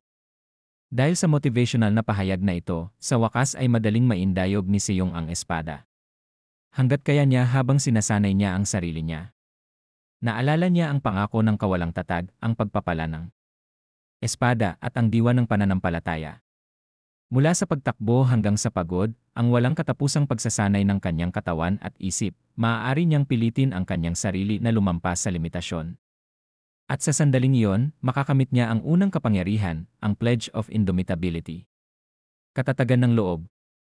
At pagkatapos ng Pledge of Indomitability, mula sa pag-indayog ng kanyang dalawang kamay na sword worth ng 10,000 beses nang walang tigil sa isang araw, makakamit niya ang Blessing of the Sword. Kapag ang Pledge of Indomitability at ang Blessing of the Sword, ang halos walang limitasyong kapangyarihan ng Essence of Faith ay isisilang sa loob ng kanyang katawan. Ito ang naalala ni Seyaong mula sa isang pilak na alaala na mayroon siya. Pero hanggang ngayon, naguguluhan pa rin siya kung ito ba talaga ang alaala niya. Kung gayon, masasabi niyang halos hindi na siya nagsimulang maglakad kumpara sa lalaking may-ari ng espada. Sa kanyang alaala, nakatitig siya sa espada at determinado siyang sanayin ang sarili. Makalipas ang 1 taon, isang politiko ang gumagawa ng isang pampublikong talumpati sa media at ito ay nilalaro. Ikaw bilang isang mamamayan ay muling pinagtibay ngayon kung ang iyong sariling bansa ay may pag-asa o walang pag-asa. Sa pamamagitan ng halalan na ito, napatunayan natin na ang ating bansa ay may pag-asa at kaya ng ating sama-samang pagkamakabayan ang ating pansariling pagkamakasarili. Ang ibang mga politiko ay maaaring maglagay ng mga kondisyon sa kanilang sarili sa kanilang oras upang dahan-dahang lapitan ang mga bagay-bagay. Hindi kasama ko. Gayunpaman, walang mga kondisyon na ilalagay sa iyong suporta at iyong mga hangarin. Hindi lang iyon ang pangako ko, kundi ito ang ipinangakong tiwala na iniatang mo sa aking balikat. Sino ang maglalakas loob na kalabanin tayo?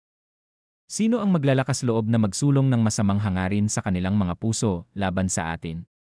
Ipinahayag niya. At pagkatapos ng kanyang talumpati, may bumati sa kanya, sa pag-aakalang natupad na ng lalaking ito ang kanyang pangarap. Well, this is but a start, sagot niya at tumawa. Anya, ginagawa niya ito para sa bansa. Ang kanyang pangalan ay Jang Sung-cheol, ang 21 re-president na nahalal. Habang may kausap siya, ipinaalam sa kanya ng kanyang bodyguard na may tawag siya mula kay President Lee mula sa Shinjin Group. Nang sagutin niya ito, ang unang salitang narinig niya ay pagbati. Pagkatapos ay nagpasalamat si Sung-cheol at inamin na dahil ito sa kanyang tulong. Inimbitahan siya ng presidente ng Xinjiang Group na makipagkita sa kanilang pamilya upang ipagdiwang ang tagumpay ni Sung-cheol. Nahirapan ang mga batang iyon sa Amerika. It's past time they get back, sagot ni Song Chil. At ang tinutukoy niya ay ang mga batang pumatay sa mga magulang ni si Yaong. Sa oras na siya ay gumagawa ng isang pampublikong talumpati sa media, si Yaong ay nanonood din na may sama ng loob sa kanya. Lumipas ang 1 taon at hawak pa rin ni si Yaong ang espada. Babalik kay Song Chil, binanggit niya na ang mga batang iyon ay itinago sa dilim. At naniniwala siyang nahihirapan silang lahat. At hindi na rin niya maalala kung kailan niya huling nakita ang kanyang anak na si Sujong. Kaya miss na niya ang kanyang mga anak. Pagkatapos niyang ibaba ang tawag, agad siyang nilapitan ng kanyang assistant para sabihing mukhang nakatakdang bumalik si Sujong Yang. Nahirapan siya pero sigurado akong lumaki na siya, sagot niya. At pakiramdam ng assistant ay maaaring mahirap din para kay Song Chil bilang ama ni Sojong. Ngunit pagkatapos ay sinabi ni Song Chil na ang mga masamang bagay na yon ay nangyari na sa nakaraan. Naniniwala siya sa kasabihang the ground gardens after it rains. Sa kabila ng ginawa ng mga batang iyon, nagpapasalamat pa rin siya sa kadahilanang sila bilang mga magulang ay nagkaroon ng pagkakataon na magsama-sama at magplano para sa isang magandang bagay. Tama ka, Mr. Chairman, ang sambit ng assistant. Pagkasabi nito ay napangiti siya habang nakatayo sa view mula sa salamin ng bintana. Kasabay nito sa Incheon International Airport. 2 mas matapang na lalaki ang nasa elevator at kasama nila ang 3 sa mga estudyanteng iyon na pumatay sa mga magulang ni si Yaong pagkatapos ng ilang taon sa Amerika ay sa wakas ay nakabalik na sila dito sa Korea. Ang babaeng nasa gitna na may manipis na katawan at berde ang buhok ay si Eugene. Sa tabi niya na may puting buhok at hindi gaanong matangkad ay si Jun Hyuk. At ang isa pang matangkad na lalaki na kasama nila ay si Suho.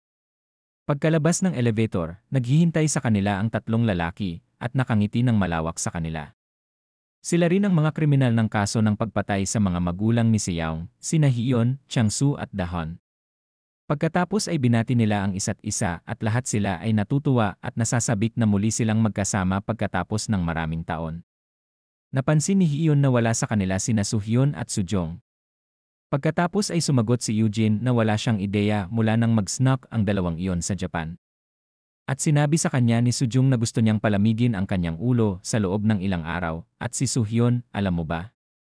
Idinagdag niya, at sinabi ni Jun Hyuk na ang ginagawa ni Suhyun nitong nakaraang 2 taon ay nagpapalamig sa kanyang ulo, kaya hindi niya alam kung ano ang ibig sabihin ni Suhyun ng pagpapalamig muli ng kanyang ulo sa Japan, at masama rin ang kanyang pakiramdam para kay Suhyun. Pagkatapos ay nagsimula silang lumipat, at habang umaalis sina Jun Hyuk at Changsu ay nagpasya na manatili sa likuran.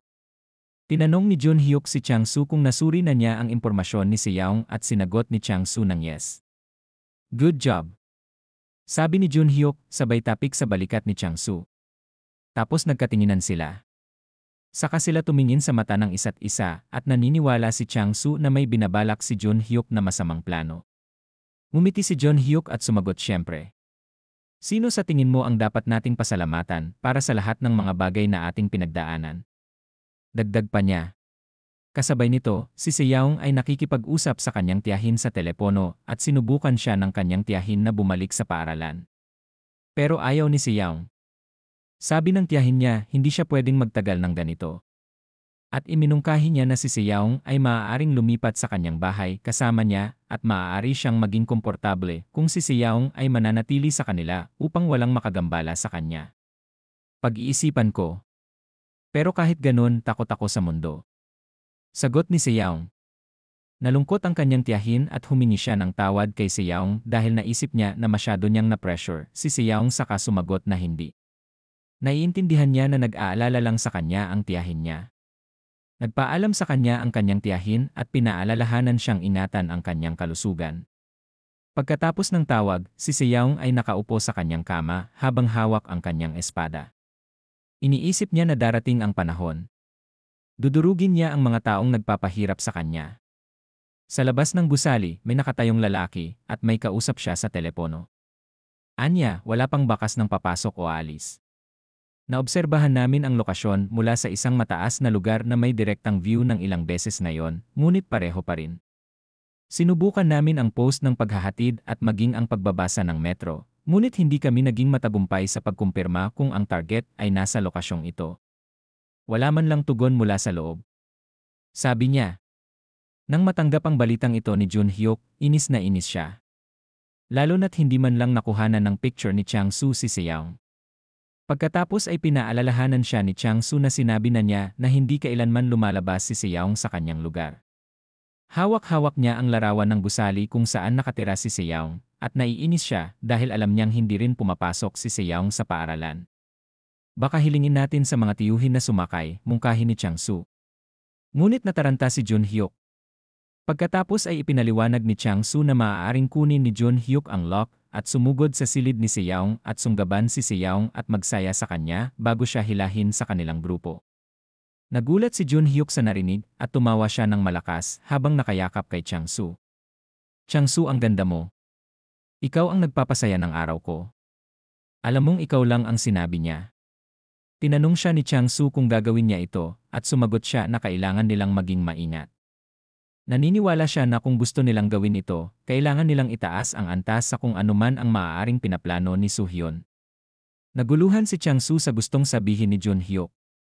At napagpasyahan ni Jun Hyuk na talagang naniniwala si Chang-soo na pumunta si Soo-hyun sa Japan kasama si Soo-jung para lang maglaro sila. Pagkatapos ay ngumisi siya at natawa habang sinasabi na si Soo-hyun ay nakakuha ng imbitasyon mula sa Yakuza at iyon ang tunay na dahilan kung bakit wala pa sila dito sa Korea. Nagulat si Chang-soo kung paano ito nangyari. Kaya ipinaliwanag ni Jun Hyuk na kapwa nagkaroon ng mga kaibigan sina Soo-hyun at Soo-jung habang sila ay nasa Japan. At ang mga magulang ng mga bagong kaibigang nakilala nila ay mga Yakuza. At habang sila ay nakasakay sa eroplano, sinabi ni Soo-hyun na si Soo-jung ay nararapat sa regalong ito mula sa kanila. Sa parehong araw, nakita ni Seyoung ang mga post ng mga taong ito sa social media na magkasama. Dahil sa kanyang galit, mahigpit niyang hinawakan ang kanyang telepono at tinitigan ang mga mukha ng mga ito nang may sama ng loob. Binasa din niya ang caption at napagtanto na parehong hindi pa nila kasama sina Soo-jung at Soo-hyun. Ibinaba ni Seyoung ang kanyang telepono habang ibinubulong sa kanyang ulo na nandito rin siya naghihintay na magkita sila. Sa Narita International Airport. Akala ko sabi mo baka abutin pa ng 1 o 2 taon. Pero salamat sa ama ni Soo-jung na nahalal bilang presidente, sa palagay ko nakuha ko ang mga gears ng mas maaga, sabi ng babae habang nakatingin kay Soo-jung at Soo-hyun. Siya at ang lalaking katabi niya ay parehong bagong kaibigan nina Soo-jung at Soo-hyun na binanggit ni Jun Hyuk na may mga magulang na Yakuza. Pumasok na sila sa limousine at nagpasya na ipagpatuloy ang pag-uusap habang nasa daan sila. Si Lee Soo-hyun ay bahagi ng Shinjin Group at anak ng board chairman na si Lee Jo-jang. Sa tabi niya ay ang 21 si President-elect, ang anak ni Jang Sung-cheol na naggangalang Jang Soo-jong. Habang nasa daan sila nakasakay sa limousine. Magkaharap sila at ang lalaking kasama nila, na naggangalang Ryu-hye, ay gustong talakayin ni Soo-hyun ang kanilang mga plano ng diretsyo sa punto. Ang babae sa tabi niya ay ang kanyang kapatid na babae, at sinabi niya na nakipag-ugnayan siya sa kanyang kapatid sa sandaling sinabi sa kanya ni Soo-hyun na sila ay pupunta sa Japan. Salamat, sagot ni Soo-hyun. Hindi salamat. Walang mag-akalang makikilala ko si Soo-jung.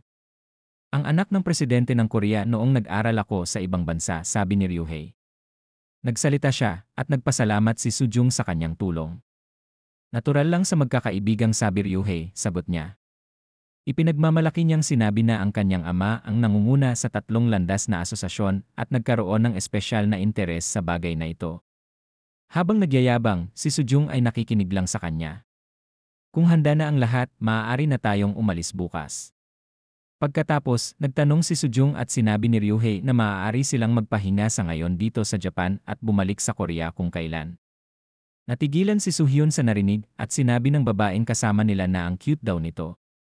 Nang makita silang lahat ay nagulat, si Soo-jung ay sabay na inis na inaasahan nilang makakabalik sila sa Korea sa lalong madaling panahon. Ipinaliwanag ni Ryu-hye na mayroon na silang mga operator sa Busan sa isang business trip at nakipag-ugnayan sila sa mga operator na ito kaninang umaga at ipapakilala niya sila kina Soo-hyun at Soo-jung sa lalong madaling panahon. Sinabi ko sa kanila na kayo na ang bahala sa pambalot, kaya isaalang-alang nyo silang mga lalaki sa ngayon, dagdag niya. At nagbago ang mood ni Soo-hyun nang mapagtanto niya na seryo, mayroon nga siyang magandang plano. Biglang nagring ang phone ni Soo-hyun nang makatanggap siya ng message. Nang tignan niya ito ay kumunot ang noo niya na ikinaintriga ni Sujung na ikinagulat niya. Sinabi ni Jun Hyuk na gusto niyang paglaruan muna ang kanilang laruan dahil sa sobrang init. Habang naghihintay sa kanilang pagbabalik sa Korea, inutusan ni Jun Hyuk ang dalawang lalaki na bisitahin ang silid ni Seoung. Hating gabi na at nagtalo ang dalawang lalaking ito. Pinaalalahanan tuloy ng kalbo ang kanyang kasama na dapat ay tahimik nilang ginawa ang kanilang misyon. Naiinis naman ang lalaki na ang kalbo ang nangangaral sa kanya. Malakas na sigaw niya habang nagrereklamo sa pagtanggap ng ganitong trabaho. Pagdating nila, nakita nilang may mga regular na tao sa building. At sinabi ng kalbong lalaki na 5 minuto pagkatapos ng orasan ay sumapit ang hating gabi at patay ang lahat ng ilaw. Nag-alinlangan silang pumunta. Pero sa huli, nagpasya ang lalaking may kulot na buhok na lumabas sa kanilang sasakyan at kinukutya pa rin ang kalbong lalaki. Nainis din ang kalbo sa sinabi nito. Ngunit pagkatapos ay dumiretso siya sa gusali at ipinagmalaki na madali niyang tapusin ang trabahong ito at maibabalik niya si Seoung sa loob lamang ng maikling panahon. Gawin mo ang gusto mo, sagot ng kalbo sa loob. Walang takot na pumasok ang lalaki sa loob at madaling sinira ang lock ng gate papunta sa kwarto ni Seoung. Pagpasok sa rooftop, nag-alinlangan siyang maniwala na may nakatira talaga dito. Nagreklamo pa siya na walang bintana sa kwartong ito. Nakaisip siya nang maalala niyang may picture sila ng building na ito at biglang may bumuka sa pinto. Madali para sa kanya ang pagpasok. Pagsilip niya sa labas ay napansin niyang sobrang dilim kaya wala siyang makita. Napaka-clueless niya na nakatayo lang si Seoung sa harapan niya. Lumipas ang 1 oras at naiinis na ang kalbo. Gayon at nagtaka siya kung bakit napakatagal bago siya bumalik. Dahil sa sobrang asar niya sa paghihintay sa kasamahan niya, nagpasya siyang pumasok sa gusali para suriin ito mismo. Dumiretso siya sa rooftop at napansin niyang bukas pa rin ang pinto. Napakamot siya sa ulo habang nagrereklamo habang iniisip na sinadya ng kasamahan niya na bukas ang pinto. Yo, ang tagal mo naman, sabi niya habang nakatayo sa may pinto. Bago pa siya makapagsalita, may nakita siyang kamay. Hinawakan ni Seoung ang kanyang mukha at hinila siya at walang naiwang ebidensya sa labas ng silid ni Seoung. Kinabukasan ay may ilang pulis na nagsuri sa sasakyan na nakaparada sa labas ng gusali. Sa pagsuri, nakita nilang may temp tag ang sasakyan na ito at napagpasyahan nilang itaw ang sasakyan at ayon sa kanila, ang mga lalaking nagmamaneho ng mga bagay na ito ay hindi na bumabalik para sa kanilang mga sasakyan. Sinasabi lang nila na hindi ito sa kanila kalahati ng oras. Umaasa sila na may sapat na nakatala upang makagawa ng ganoong kalaking pakikipag-ugnayan. Binanggit din ng isang opisyal na ang gusaling ito ay nasa ilalim ng espesyal na pagbabantay at ang utos ay mula sa itaas na dapat nilang suriin ang lugar na ito paminsan-minsan. Kasabay nito, sa kondominium ni Chang-su sa sandaling ito, nakatanggap siya ng mensahe mula kay Sujung na inaakusahan siya na siya ang tumulong kay Jun Hyuk na tumawag ng ilang tao para maglaro. Kasama niya si Jun Hyuk at tinanong niya kung ano ang nangyari sa kanilang dalawang lalaki na itinalaga nilang hulihin si Seoung. Pero hindi sumagot si Chang-su at bumuntong hininga lang. It's already 11 in the morning pero wala silang balita na ikinainis ni Jun Hyuk. Sinabi ni Chang-su na sinubukan niyang tawagan ang mga lalaking iyon, ngunit hindi sila sumasagot. Napasigaw si Jun Hyuk at inutusan si Chang-su na tawagan sila pabalik. Naiinis na si Chang-su sa kanya, pero wala siyang choice kundi sundin ang kanyang hiling. Dahil hindi sumasagot ang mga lalaking iyon, nagpasya si Chang-su na tawagan ang kanyang tiyuhin na siyang handler ng mga lalaking iyon na si Haas Choi Jong-chan, ang Mira Credit Agency President. Chang-su, nagawa ng tama na nga, tauhan ko ang trabaho, tama ba? Sabi niya habang inaasahan niyang gagawin ng kanyang mga tauhan ang kanilang misyon nang walang anumang problema. Pero laking gulat niya nang sumagot si Chang-su na wala siyang narinig mula sa mga lalaking iyon. Si Jong-chan ay nagtataka kung nasaan ang kanyang mga tauhan at sinabi ni Chang-su na ang mga batang iyon ay maaaring bago sa ganitong uri ng trabaho. Nainis si Jong-chan sa kung paano tinawag ni Chang-su ang kanyang mga tauhan bilang mga bata, ngunit wala siyang sinabi tungkol dito at sinabi lang kay Chang-su na titingnan niya muna ang kanyang mga tauhan at tatawag muli kapag nakuha na niya ang balita. Bago ibaba ang tawag, pinaalalahanan siya ni Chang-su na nagmamadali siya. Kung alam kong mangyayari ito, tinawag ko na lang si Uncle Chang-hyun sa Aegis, dagdag niya. At nanginginig na sa galit si Jong-chan. Pinipisil niya ang kanyang telepono, ngunit wala siyang lakas na magsalita nang may sama ng loob. Dahil anak ng kanyang kuya si Changsu, naggangalit siya at sumisigaw tungkol sa kung nasaan ngayon ang kanyang mga tauhan. Sinubukan niyang tawagan ang mga ito, ngunit walang sumasagot. Siya ay napaka-clueless na pareho ng kanyang mga tauhan na binugbog ni Seyaw. Ang mga lalaking ito ay puno ng mga pasa at sugatan na habang ang kanilang mga buto ay pilay. At nakatayo lang si Seyaw sa tabi nila sa Incheon International Airport. Sa wakas ay bumalik sa Korea sina Sujung at Suhyun. Nataranta ang dalawa nang makita ang isang babae na nakatayo sa harapan nila. Habang sinasabi na pareho silang nahirapan, nalilito si Sujung kung sino siya. Kaya ipinaalam niya sa kanila na siya si Nam Ho-jung mula sa Secret Service. Ngunit gayunpaman, si Sujung ay walang kaalam-alam kung bakit siya nagpakita. Dumating ang isa pang lalaki na ikinairita ni Suhyun. Magsasalita pa sana ang lalaki, ngunit napalingon siya nang hawakan ni Ho-jung ang pulso ni Sujung. Habang siya ay inutusan ng ama ni Sujung na dalhin siya kaagad sa kanya. Si Sujung ay tumatawag kay Suhyun, ngunit si Suhyun ay nakatitig lamang sa kanya at si Ho-jung ay patuloy din siyang hinawakan palayo sa pananaw ng isa. May lalaking nakaupo habang sinasagot ang tawag ni Jongchan. Si Jongchan ay sumisigaw sa telepono habang tinatanong ang lalaking ito tungkol sa trabahong ibinibigay niya kahapon. Inutusan din niya ang lalaking ito na hanapin ang mga batang iyon at dalhin sa kanya sa lalong madaling panahon. Napabuntong hininga na lang ang lalaki at ibinaba ang tawag. Siya si Yeom Dong-suk, ang Mira Credit Agency Team 2 team leader. Inabot niya ang iba pa niyang mga lalaki para humingi ng ilang balita. At maging ang ibang taong nasa ilalim niya ay wala ring ideya. Naging curious siya, kaya nagpa siyang pumunta sa lugar ni Seyaw mag-isa. Bumaba siya sa kanyang sasakyan at tinitigan ang gusali. Siguradong sigurado ang driver niya na ito ang gusali kung saan may misyon ang dalawang tauhan niya kagabi. Iniisip niya kung nasaan ang kanyang mga tauhan, at nakakainis na hindi man lang sinasagot ng lalaking iyon ang tawag niya. Pagpasok niya ay may napansin siya. Nilingon niya ito at laking gulat niya nang makita sa papel ang kanilang car registrar number. Dahil dito, kinumpirma niya na pumunta talaga dito kagabi ang mga tauhan niya. Pero naguguluhan pa rin siya kung bakit hindi pa nakakaabot ang mga lalaking iyon sa nakita niya sa papel. Ang kotse ay hinila ngayong araw lamang ng alas 10:21 ng umaga. Nakatayo siya habang nakatingin sa itaas, iniisip kung ano ang nangyari sa kanyang mga tauhan. Kasabay nito, hindi napigilan ni Jongchan na pumunta sa opisina ni Dong-suk. Ngunit isa lang ang namamahala mula noong umalis si Dong-suk. Nagulat ang lalaki nang makitang ito ang chairman. Napabuntong hininga si Jongchan at nakasimangot. "Kumusta ka na, chairman?" Tanong ng lalaki, umaasang mababago niya ang mood. Ngunit pagkatapos ay patuloy na sumisigaw si Jongchan, nagtatanong kung nasaan ang lahat. Nanginginig sa takot ang lalaki habang ipinapaliwanag na pinatawag silang lahat ng team leader para magtipon at sinabi niyang papunta na rin siya sa kanila. Tinanong ni Jongchan kung sino siya at saan pupunta ang iba. Hindi nakaimik si Jongchan nang sumagot ang lalaki na nasa bahay ni Seyaw ang kanyang team leader at ang iba pa.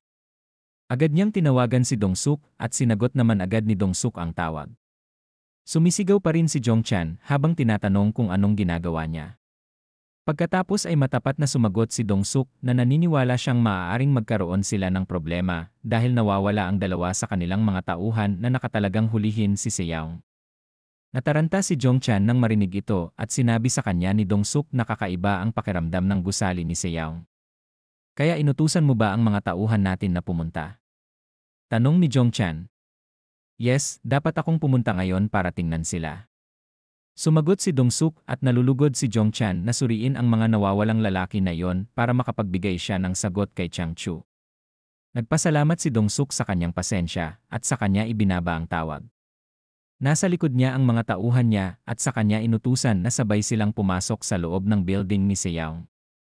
Marami sila at papunta na sila sa loob ng gusali para tingnan ang dalawang nawawalang lalaki. Nasa hagdan pa sila at inutusan sila ni Dong-suk na kunin si Seyaw. Sa pilitan nilang binuksan ang pinto sa rooftop sa pamamagitan ng pagsipa dito. Pumasok silang lahat habang chill lang si Dong-suk.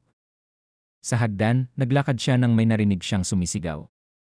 Habang naglalakad siya sa hagdan, may isang lalaki na tumilapon mula sa rooftop at puno ng mga pasa at dumura.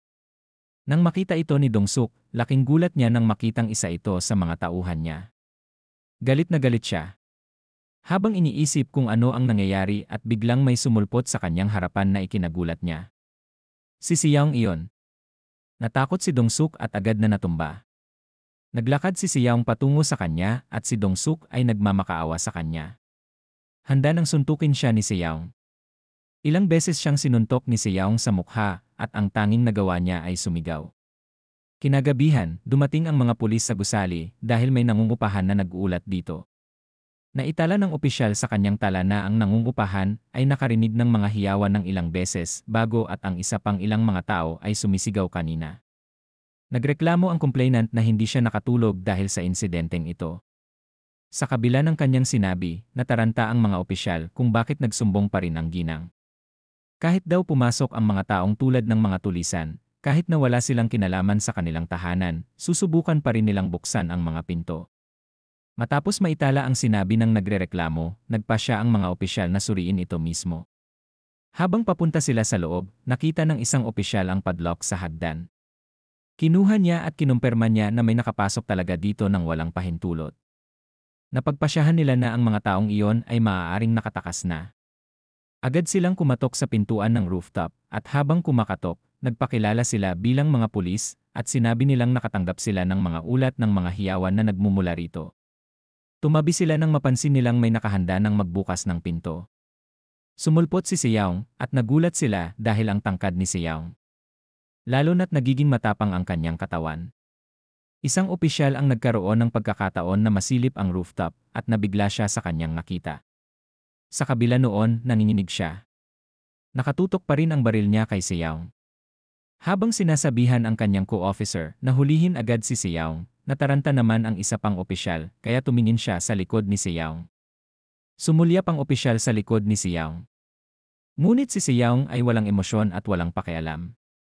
Nakapagtataka, nakita nila ang mga lalaking iyon mula sa Mira Credit Agency na binugbog ni Xiao at puno ng dugo ang rooftop. Si Xiao ay nakatayo pa rin sa harap nila nang walang sinasabi at ang mga opisyal ay natakot sa kanya. Samantala, nasa rooftop pa rin si Xiao kasama ang dalawang police inspector. Ngunit sa oras na ito, mayroong isang grupo ng mga pulis at isang ambulansya sa ibaba ng gusali dahil natanggap nila ang ulat tungkol sa pagbugbog ni Xiao sa ilang lalaki. Pagkatapos ay dinala ng mga paramedic ang mga bangkay mula sa rooftop patungo sa ambulansya upang dalhin silang lahat sa ospital. Kasabay nito, narito rin si Jong Chan habang nagpasya siyang suriin si Dongsuk at ang iba pa. Ngunit pagkatapos siya ay natakot at nataranta nang makita ang mga duguang katawan sa eksena at iniisip niya na maaaring ang kanyang mga tauhan sa rooftop. Ang dalawang pulis na ito ay handang arestuhin si Xiao. Pero sinabi ni Xiao na wala siyang citizen registrar number. Naikinainis ng opisyal. Paliwanag ni Xiao, 17 pa lang siya, pero mag-18 na siya ngayong taon, kaya naman wala pa siyang citizen registrar number. Nagpakilala rin siya, kasama ang kanyang pangalan, at ang huling paaralan na kanyang pinasukan. At ipinaalam niya sa kanila na nagpahinga siya noong 2nd taon niya sa nasabing paaralan. Sasabihin na sana niya ang dahilan niya, pero habang iniisip niya yon ay lalo siyang naiinis. Habang tinitingnan ang galit na mukha nito, natakot ang opisyal na nakatayo sa harapan niya. Ang ibang opisyal ay abala sa pakikipag-usap sa chief inspector sa telepono. Inutusan sila ng pinuno na bawiin si Xiao. Sinubukan ng opisyal na hindi sumang-ayon dahil hindi siya naniniwala na si Xiao ay menor de edad pa rin dahil sa kung gaano siya katangkad. Nabalian man niya ang kanilang mga braso at binti o sinaksak ng kutsilyo, menor de edad pa rin siya. Isang menor de edad. Hindi mo naiintindihan ang ibig kong sabihin, inis na sabi ng hepe. Isa pa, nangyari ito sa bahay ni Xiao at hindi sa kalye. Kaya iniisip niya na ipinagtatanggol lang ni Xiao ang sarili niya. Sinubukan ng opisyal na lumaban, ngunit binalaan siya ng hepe na siya ang ako ng lahat ng responsibilidad kapag may nagawa siyang mali kay Xiao at asar sa lahat ng mga reporter sa bansang ito. Ibinaba ng hepe ang tawag at inis na inis ang opisyal at pinisil ang kanyang telepono. Tinanong siya ng kanyang co-officer kung ano ang nangyari at lumayo siya at sumagot siya na umalis na tayo. Sa kabila na hindi arestuhin si Xiao, hindi siya nagpakita ng kaligayahan. Sa halip, nanatili siyang walang emosyon pagkaalis ng pulis. Pagkatapos ay tinawagan niya ang kanyang tiyahin upang ipaalam na may plano itong pumunta sa kanyang tiyahin Upang manatili sa kanila, sinabi ng kanyang tiyahin kung sigurado ba siya, at tumugon si Seyaong ng yes. At sumagot ang ginang nakakausapin niya ang kanyang asawa at ayusin ang mga detalye. Pero sinabi ni Seyaong na hindi pa sa ngayon. Sa ngayon gusto kong maglakbay ng halos 1 taon, sabi ni Seyaong. Sinabi niya na siya ay napakabata pa para maglakbay ng ligtas sa labas ng bansa, kaya siya ay maglilibot sa Korea. Pinipilit si Seyaong ng kanyang tiyahin na bumalik sa pag-aaral. Kahit saan sa Korea ay kailangan mong simulan muli ang iyong pag-aaral, ang ipagpaliban ito ng 1 pang taon ay. Ngunit bago pa niya maipagpatuloy ang kanyang pahayag, napansin niyang tumahimik si Seyaong. Pagkatapos ay ikinatuwiran ni Seyaong, kaya lang matagal na akong hindi lumalabas, gusto kong maramdaman ang hangin sa mukha ko. Sa palagay niya ay makabubuting ibalik ang kanyang ulo sa kung saan ito nararapat. Si Seyaong ay may hawak na espada habang sinasabi sa kanyang tiyahin na ayaw niya ng maraming bagay na nagpapabigat sa kanyang isipan at hindi dapat mag-alala ang kanyang tiyahin kung hindi niya masyadong makokontak ang ginang. Nalungkot ang kanyang tiyahin nang marinig si Seyaong na nagsasabi sa telepono na malamang naiiwan niya ang silid na bakante. Kahit na nag-aalala ang ginang, pinayagan pa rin niya si Seyaong at sinabi niya kay Seyaong na kailangan niya itong kontakin paminsan-minsan para hindi siya masyadong mag-alala. Sumang-ayon si Seyaong sa kanya at ibinaba ang tawag. Mula sa pananaw ng isa, si Junhyuk ay tumatawag kay Changsu at siya ay sumisigaw sa telepono. Sinagot ni Changsu ang tawag niya pero nagulat siya sa tono ng boses niya. Galit na si Junhyuk dahil 2 araw na ang nakalipas, ngunit wala pa rin siyang naririnig na balita tungkol sa mga lalaking iyon na pumunta sa kwarto ni Seyaong. Sinisi niya si Changsu dahil ang mga lalaking kinuha nila ay mula sa ahensya ng tiyuhin ni Changsu. Sa pangangatwiran ni Changsu sa kanya ay ayaw makinig ni Junhyuk sa kanyang dahilan at humagikik siya, iniisip na maaaring dumating si Suhyun at linisin ang kanilang dumi. At kung mangyayari iyon, kailangan niyang panoorin si Suhyun na ipagmalaki ang kanyang sarili. Hindi mo na rin magawa ng maayos ang sinabi sa'yo. At least nung middle school, magaling ka sa ganyan, bigkas ni Junhyuk na nagpanginig sa galit ni Changsu. Nagpa siya si Junhyuk na ibaba ang tawag at inutusan siyang huwag tumawag. Kinakagat ni Changsu ang kanyang mga ngipin habang pinipisil ang kanyang telepono at itinatapon ito. Nagrereklamo siya kung paano sinabi ni Junhyuk na huwag siyang tawagan. Ngunit siya ang tumawag kay Changsu sa pagkakataong ito. Nakakasakit ng ulo ang galit niyang ito, ngunit hindi man lang siya makapagsalita ng masasamang salita kay Junhyuk at pinipigilan lamang ang kanyang galit. Kasabay nito, nakatanggap ng 1 pang tawag si Changsu. Tiningnan niya ito at nakitang si Lee Suho. Sinagot niya ang tawag at agad na sinabi ni Suho sa kanya na gusto siyang makita ni Suhyun. Naguguluhan si Changsu sa oras na ito dahil mas masama si Suhyun kaysa kay Junhyuk. Tumayo siya at sumagot na darating siya. Pero bago siya makaalis, sinabi ni Suhyun na may kailangan siyang dalhin. Pagdating ni Changsu sa pwesto nila, agad niyang inabot ang mga litrato ng building kung saan nakatira si Seyaong at mumiti siya habang sinasabi na sigurado siyang dito makikita si Seyaong. Ang building daw na ito ay ang villa ni Seyaong at ang kwarto niya ay nasa rooftop. Nag-alinlangan si Suhyun na maniwala sa kadahilanang walang matibay na ebidensya tulad ng larawan ni Seyaong sa gusaling ito. Dahil sa kanyang ugali, napangiti si Changsu habang naiinis sa kanyang isipan na isipin na nag-uusap sina Suhyun at Junhyuk na parang may karapatan sila sa lahat. Huminga ng malalim si Suhyun at ibinigay ang sobre kay Suho, inutusan siyang ipadala ang mga dokumentong ito sa mga operator ni Ryuhai sa Korea. Ipinaalam sa kanila ni Sujun na ang mga operator na iyon ay hindi pupunta para makipagkita sa kanila ng personal. Mahigpit ding pinaalalahanan sila ni Suhyun na huwag mag-iwan ng anumang bakas ng kanilang mga krimen. Si Sujung sa parehong oras ay nagtiwala sa lahat ng yakuza na iyon dahil naniniwala siya na sila ay mga pro at hindi rin mula sa bansang ito. Well, hindi tayo nakakasiguro. At hindi na namin sinusubukang buhayin muli ang malaimpyernong 2 taon na iyon, dagdag pa ni Suhyun. Nanginginig si Changsu nang makita niya si Suhyun na papalapit sa kanya. Dahil nakatanggap si Suhyun ng mensahe mula kay Junhyuk na nagsasabing paglalaruan muna niya ang laruan niya, tinanong niya si Changsu kung ano ang ibig sabihin ni Junhyuk sa halip na magsabi ng totoo. Sumagot si Changsu na hindi siya sigurado tungkol dito. Sigurado ka ba dyan?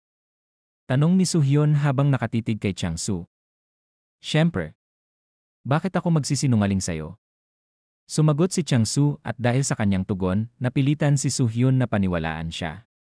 Nakatanggap si Suho ng mensahe mula sa mga yakuza na nagsasabing kukunin nila si Seyaong at dadalhin siya dito sa kanilang lugar pagkatapos ng 1 oras. Ganun kabilis? Tanong ni Sujong at walang ekspresyon si Soo-hyun at aabangan ito. Nasa ibaba na ng building ng villa ni Seyaong ang mga yakuza na yon. Nag-uusat sila gamit ang mga salitang Hapon at isang kalbo ang nagpahayag na ang kanilang kasalukuyang misyon ay magsisimula na ngayon. Agad silang pumunta sa rooftop at pinaalalahanan ng kalbo ang kasamahan niya na 18 taong gulang na bata ang target nila. Ngunit nang makita nila ang madugong paligid, napagpasyahan nila na hindi nila dapat masyadong baliwalain. Magsisimula na ba tayo? Sambit niya habang nakahawak sa kanyang pulso. Tinapik ng kasamahan niya ang balikat niya na ikinataranta niya. Lumingon siya para itanong kung ano ang nangyari. Ang mas matapang na lalaki na nagngangalang Kenta ay tahimik lang habang sinusubukang amoy ang lugar. Nararamdaman niya ang masamang aura na nagmumula sa silid ni Seyaong at naniniwala siyang may mabangis na hayop na nakatira sa rooftop na ito. Nataranta ang kalbong lalaki at nag-alinlangan siyang maniwala na si Seyaong ay nag-aalaga ng aso. Dahil sa sobrang tahimik, itinutuwid siya ni Kenta na hindi ito aso, kundi isang mabangis na hayop. Kenta, walang mabangis na hayop na nakatira sa gitna ng lungsod. Sinasabi mo bang may wolf siya? Isang lobo doon o ano? Tanong ng kalbo, sagot naman siguro ni Kenta. Ngunit gayunpaman, ang kalbong lalaki ay patuloy na naglalakad patungo sa silid ni Seyaong. Habang nakasunod si Kenta sa likod, masunurin naming tinutupad ang aming misyon, confident na sabi ng kalbo at inihanda ang sarili na sipain ang kwarto ni Seyaong. Ngunit pagkatapos, bago pa niya magawa ang isang bagay, malakas na sinuntok ni Seyaong ang kanyang pinto, dahilan para masira ito. Natigilan ang kalbong lalaki habang si Kenta ay naggangalit ang mga ngipin dahil sa inis, tumutulo ang pawis sa noo at nasa likod siya ni Seyaong. Habang si Seyaong ay nakatayo lang. Lumingon si Seyaong at nakita niyang nakakuyom na ang kamao ni Kenta at sumugod kay Seyaong. Habang sumisigaw, sinuntok niya ang ulo ni Seyaong at napatulala siya. Dahil di man lang tumalab ang suntok niya kay Seyaong. Nanginginig ang kanyang kamao, at sa sandaling ito, itinaas ni Seyaong ang kanyang braso at ikinuyom ang kanyang kamao at sinuntok ng malakas si Kenta. Dahil sa malakas na puwersang ginawa niya, nauntog si Kenta sa sahig na naging dahilan ng pagkalukot ng lupa. Tinutulak niya ang kanyang kamao sa mukha ni Kenta, at nang tanggalin niya ang kanyang kamay, dumudugo ang ilong ni Kenta at nasira ang kanyang mga ngipin. Ang kanyang buong mukha ay literal na binugbog ni Seyaong na nakatayo, at siya ay nagtagilid ng mata upang makita ang kalbong lalaki. Nagulat ang kalbo nang makitang walang malay si Kenta. Duguan din siya, nanginginig na siya sa takot. Ibinaba ni Seyaong ang kanyang ulo, at ang kalbo ay natakot sa kanya at hindi makagalaw kahit 1 pulgada. Kasabay nito, si Soo-hyun kasama sina Sujong, Changsu at Suho ay nasa kanilang lugar pa rin. Bakit hindi mo sinamahan yung iba? Tanong ni Soo-hyun habang kaharap ang kasamahan ni Kenta. Kumpiyansa ang lalaking ito na madaling madadala ng 2 iyon si Seyaong sa kanila. Ang pangalan niya ay Takashi. Japan 3 Pats Association Loan Sharking Division Pro sila sa mga pro. No need to worry at all, sabi niya. Ngunit medyo nagdududa pa rin si Soo-hyun. Nakatanggap ng tawag si Takashi at nang tingnan ay galing ito kay Kenta. Sinagot niya ang tawag at nagsalita gamit ang wikang Hapon. Sabi ko wag kang tatawag ng walang dahilan, sabi niya.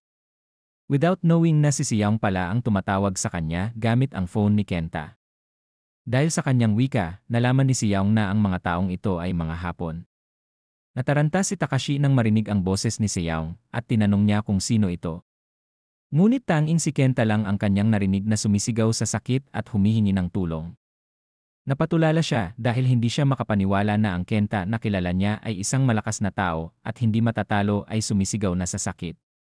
Kinagat niya ang kanyang ngipin at naiinis na. Nasaan ka, tanong ni Seyaong at dahil hindi sumagot si Takashi, ginamit ni Seyaong ang paa niya at itinulak ito sa dibdib ni Kenta. Patuloy na sumisigaw si Kenta sa sakit, ngunit ibinaba ni Takashi ang tawag. Sa oras na ito, galit na siya. Alam na nabigo si Kenta at ang kalbo sa kanilang misyon. Hinayaan ni Seyaong ang kalbong lalaki na magmaneho ng sasakyan at inutusan itong pumunta sa hideout ni Soo-hyun. Sinabi sa kanya ng kalbo na 10 minuto lang ang layo mula sa gusaling ito, ngunit binigyan lang siya ni si Yaong ng 5 minuto para makarating sa nasabing lugar. Nanginginig pa rin sa takot ang kalbo at walang magawa kundi sundin ang utos ni si Yaong.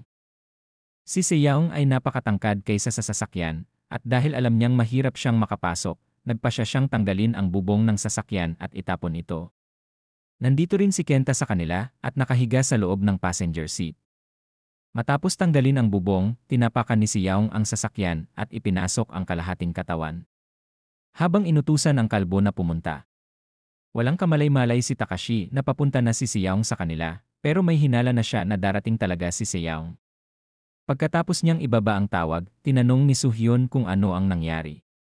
Nagngangalit pa rin si Takashi habang inutusan silang lahat na umalis sa lugar na ito sa lalong madaling panahon.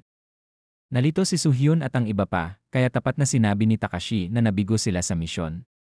Para sa inyong sariling kaligtasan, mangyaring bumalik sa iyong tahanan. Dagdag pa niya. Nabigo? Posible ba yon? Ang mabigo sa pagkuha ng isang bastos na maliit na bata tulad niyan?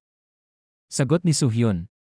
Nataranta na si Takashi at sinabing ipapaliwanag na lang niya ang lahat kapag nakalipat na sila sa isang ligtas na lugar. Naguguluhan pa rin sina Soo-hyun, Sojong, Chang-soo at Suho habang nakatingin kay Takashi. Pero hindi pa rin nagbigay ng paliwanag si Takashi. Nakasimangot na siya at inuulit ang kanyang babala at sinabi sa kanila na ito ay para sa kanilang kaligtasan. Inis na inis si Sojong lalo na si Soo-hyun. Naguguluhan siya kung ano ang delikado sa lugar na ito. Natatawa ako sa katotohanang sinabi mo na nabigo ka talaga sa pagdadala ng isang bastos na bata dito. At ano? Ang tinutukoy mo ay ang kaligtasan natin. Sa tingin mo gusto kong pag-usapan ang tungkol sa kaligtasan? Napasigaw si Soo-hyun sa galit. Bigla na lang may narinig silang sumigaw kaya nagulat silang lahat. Nauutal na sabi ni Takashi na nandito na siya. Nakarating talaga si Yaong sa kanilang lugar at walang takot siyang nakatayo sa labas ng gusali habang bitbit ang espada sa kanyang likuran.